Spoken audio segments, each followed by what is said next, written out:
కళ్ళు కైపెక్కించే పోకళ్ళు కాటేస్తే కాదంటానా ఇప్పుడైనా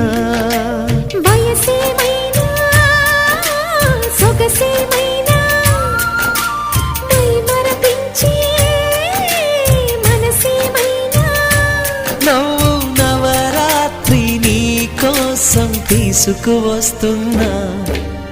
మైనా ఏమైనావే మన్మథ మాసం అయినా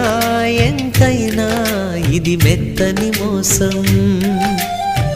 తీయనైన తీరిక తీర్చమంది కోరిక నీకు తోడు నేనికా నీవు లేక లేనికా